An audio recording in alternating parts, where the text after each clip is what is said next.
ఏమి బాగా భయం పెట్టినా ఏమని రాస్తే కొడతానే ఏ 10th క్లాస్ రా మీరు వాడు పంపించేది ఏంది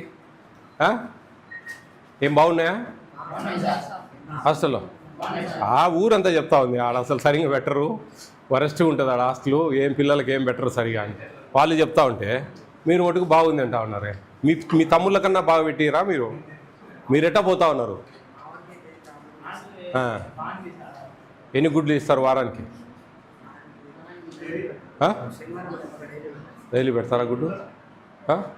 చికెన్ 3 times ఇస్తారా 2 times ఇస్తారా 3 times ఇస్తారు అరటిపండు ఇస్తున్నారు రోజు పాలు ఇస్తున్నారు మార్నింగ్ పూరీలు ఎన్ని ఇస్తారు ఆదివారం 4 మరి ఎందుకు మరి ఊర్లో అందరూ అట్లా చెప్తా ఉన్నారే ప్రాబ్లం లేదా ట్యూటర్స్ ఉన్నారా మీకు ఓకే వేరే ఇన్ఛార్జ్ ఏమన్నా ఉంది ఆయనకు వేరే వాళ్ళు పెడతారు సార్ అతను చెన్నూరు అంట ఉండేది ఇక్కడికో అతను వేరే వాళ్ళని పెట్టి మెయింటైన్ చేస్తాడు అనమాట మా ముఖమే మేము చూడండి ఈరోజు వచ్చాను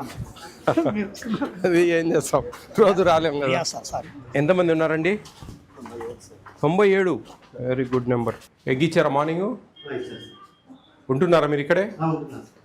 దూరం అన్నారే నాతో చెన్నూరులో అన్నారే నువ్వు చెన్నూరులో ఫ్యామిలీ ఉండేదన్నారు లేదు సార్ కడప సార్ అయితే నీకు ఫ్యామిలీ కూడా ఇక్కడ లేదు సార్ నాది ఫ్యామిలీ విజయవాడలో ఉన్నారు సార్ నాకు ఎందుకు మీరు ఇక్కడ ఉండొచ్చు కదా అది ఇక్కడే పడుకుంటాను సార్ వాళ్ళ దగ్గరే పడుకుంటాను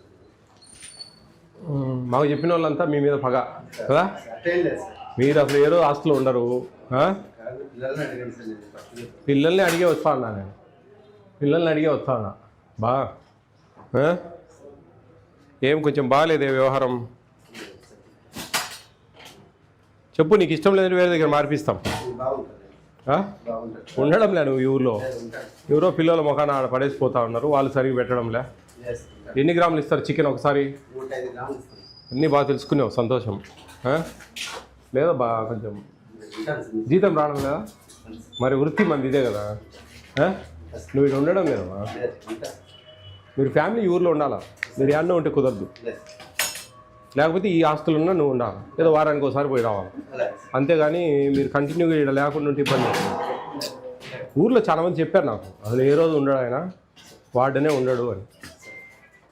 నువ్వు వాళ్ళది నమ్మాలా నువ్వు నమ్మాలా చెప్పు నువ్వే చెప్పలేదు నేను ఈ ఊర్లో వేరే వాళ్ళకి చెప్పిపోతాడా నువ్వు ఉంటావాలే కదా అని నేను ఒక వారం 10 రోజులు చూస్తాను వారం 10 రోజులు నేను అబ్జర్వ్ చేస్తాను అర్థమైందా లేదంటే ఇమ్మీడియట్గా నీకు ట్రాన్స్ఫర్ పెట్టిస్తాను ట్రాన్స్ఫర్ అయితే ఖాయం గుర్తుపెట్టుకో 97 మంది పిల్లలు ఉండరు వాళ్ళకి ఇక్కడ ఉండి అన్నీ చూసుకుంటేనే అవుతుంది అది అర్థం చేసుకోవాలి లేకుంటే పోతావు బాగా చూడబ్బా అర్థం చేసుకోండి మీరు పిల్లల జీవితాలు మీరు ఇటు ఉండి ట్యూటర్లు వస్తూ ఉన్నారా లేదా పిల్లలకు సరిగ్గా భోజనాలు పెడుతున్నామా లేదా పొద్దున్న 9 నుంచి సాయంత్రం 4 దాకా ఖాళీనే పను పోయి రావచ్చు ఇంటికి ఇబ్బంది ఏం లే అంత దేవుడు ఇంత మంచి ఉద్యోగం ఇచ్చినాడు మీకు మీరు అర్థం చేసుకోవాలా నీ మీద అన్ని కంప్లైంట్లే ఊర్లో అందరు చెప్తా ఉన్నారు ఒక 5-6 మంది చెప్పినారు నాకు ఆయన ఏ రోజు ఉంటాడు ఏం పేరు మీ పేరు భాస్కర్ చాలా మంది చెప్పారు నువ్వు అర్థం చేసుకో నేను వచ్చే నువ్వు చెడ్డ పేరు తెచ్చుకుంటావా లేదని నువ్వు చూసుకోవాలి చెప్తా ఉన్నా నీ మీద ఒక కన్నేసి పెడతాను అది